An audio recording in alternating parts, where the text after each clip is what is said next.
Got my camo on. Throwing your phone at me. I'll open up by saying that exciting week for Arizona basketball. Congrats to our men last night. Huge win. I think the whole city's talking about it. And it just reminds you of those last-second situations that are crazy and how the tournament events can happen so fast. So really happy for Tommy and the men's basketball team. We have a tall task this week, or the next probably 10 days. It's a pretty rough patch for us. Playing at Utah and at Colorado back-to-back are pretty tough. But it's better we're not playing one weekend.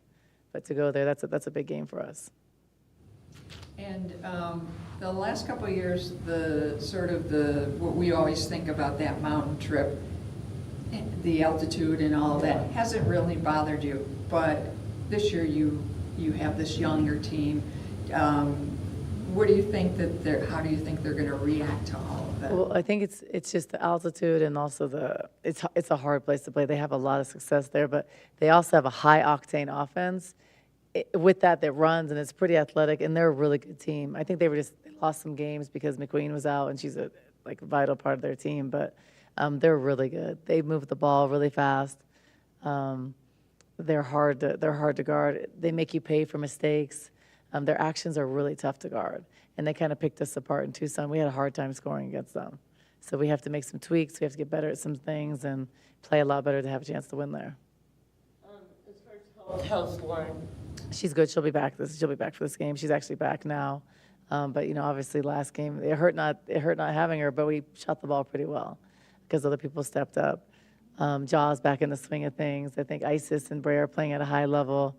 Paulina's playing really good. So I think Jada, I think everybody's in a really good place, feeling confident after the West Virginia win because they're a really solid defensive team. For us to score the way we did it, I'm happy about that.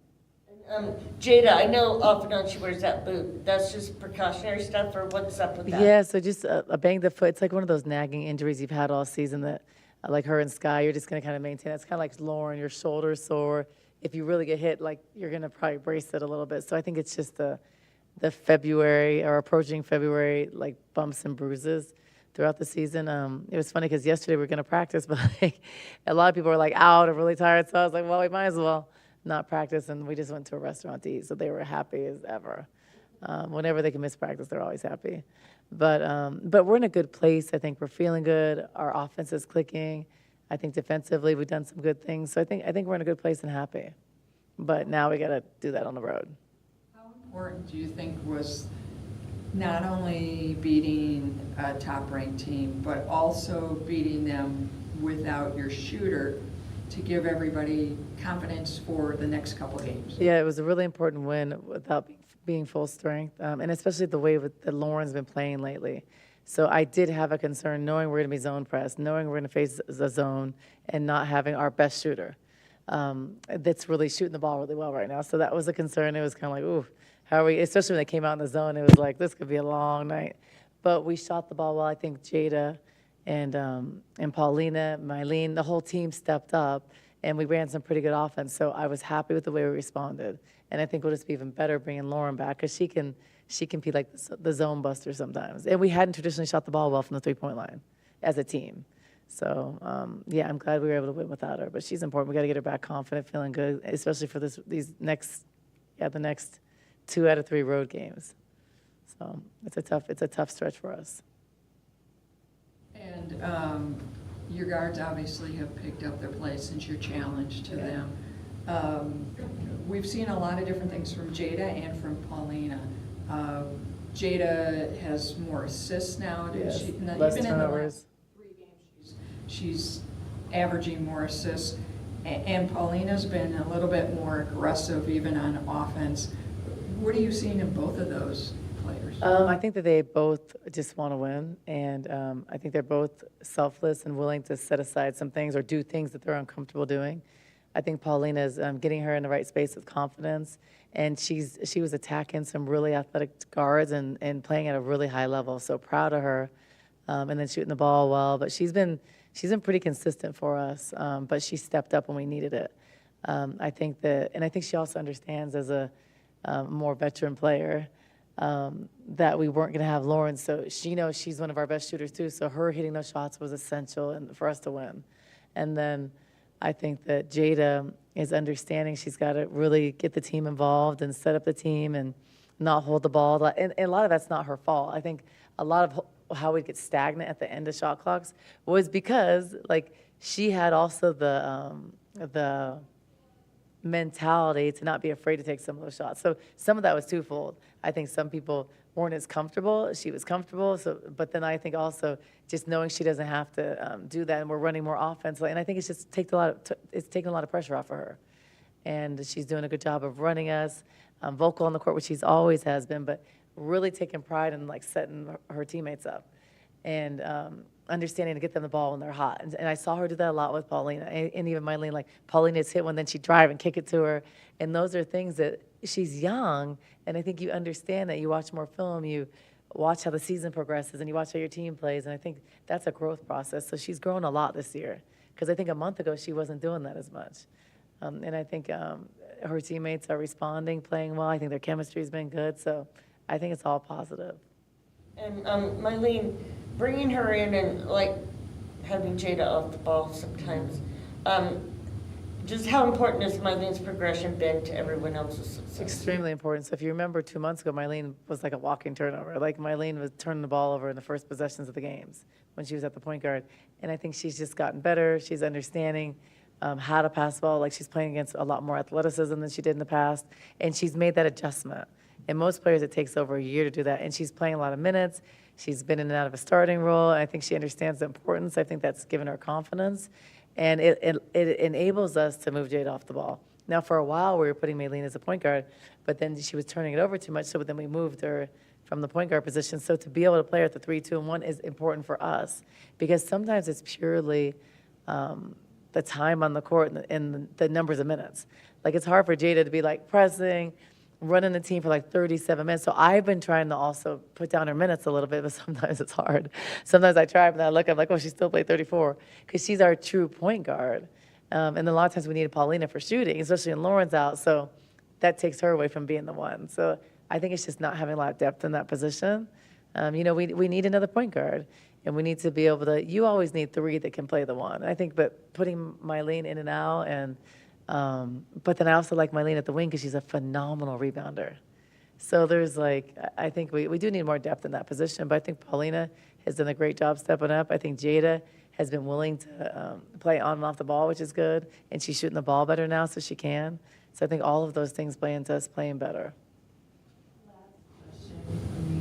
When you look back to the first few games of the season last year, and you talked about things like the turnovers we were making, and you talked about, just wanting to see, or how certain players like Lauren were going to be great shooters, and to see all of that happen, and you're now in the place that you talked about being in at the beginning of the season, how much hope, I guess, or confidence does that give you, and not only the players, but like your coaching staff and your coaching style? I think it gives us a lot of confidence. I think just knowing that we can develop and get players better. I think but we knew that. I think that we have confidence in that we're going to develop players, and sometimes it's not at the pace that they want or we want. Sometimes it takes time because they all want immediate gratification. But if they stick with the process, they will get better. I think there's still so many things that Lauren needs to work on, but it's awesome seeing her do the things she has done, which I didn't think we'd get that from her freshman year.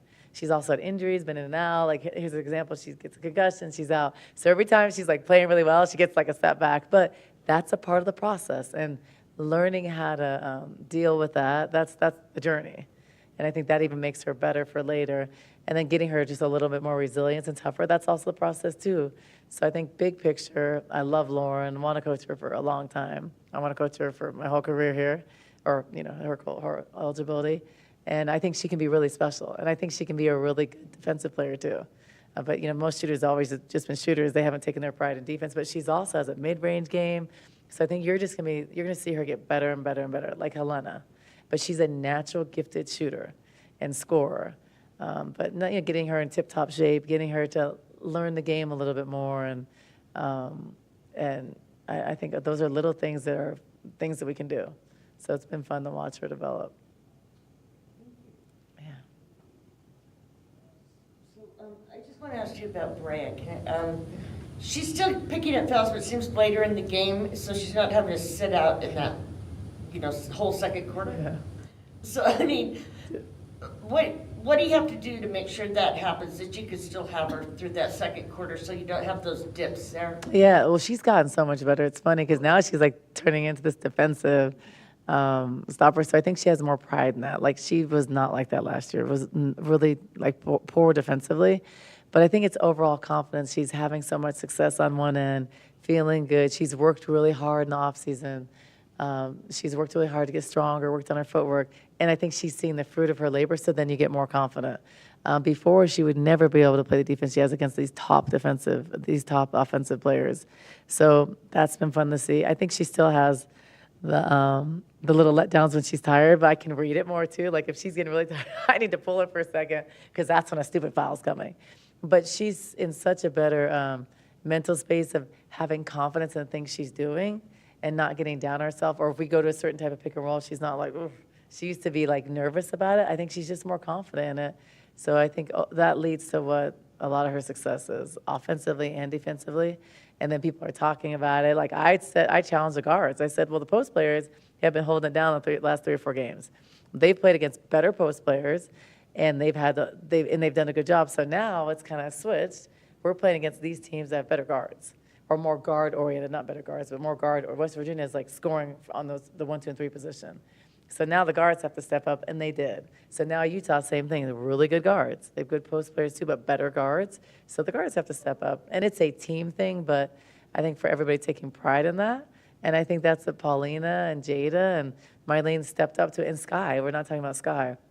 Sky's done a great job of, she's came off the bench the last few games. It's not ideal, but she's done really, really well and coming in and changing the game. So I think them getting the team, this young team, to understand, like, it's not about that. It's like about what's best at the time and who's performing the best, how we start the games. Like there's so many factors, and young players don't realize that.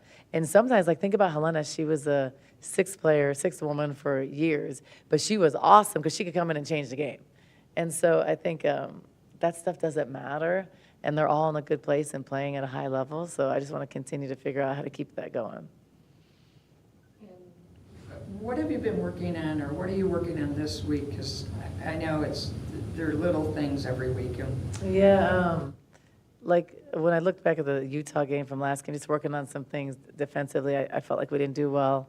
The way we guarded some actions, the way we guarded some, being out of position and a lot of stuff, and letting their offense go really fast. If you let their offense keep the same pace, you're going to lose because their offense moves fast. Like sometimes we have some of the same plays. I'm like, that's how it's supposed to look. Like it just moves. But they have like McQueen and those are their guards are really good and move well. Like they move without the ball. They read. They have great cohesiveness and chemistry.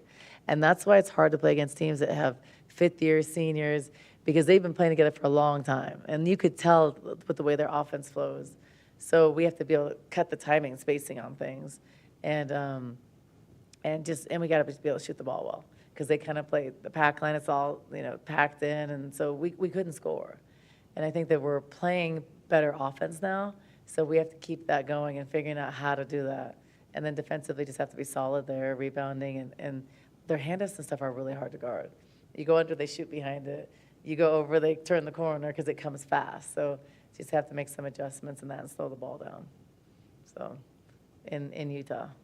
It's hard. I'm telling you, in the Pac-12, every single coach that had Utah and Colorado on their schedule, they were like, dang. Because it was just a trend. It used to be Friday, Sunday. This is way easier in the Big 12. It's way better for recovery and the athletes because Friday, Sunday was brutal. And now at least you get to come home in between. We have more time. So it's a lot easier in that sense. And I think it's better for our student athletes. All right, thank you. Thanks. Is that why you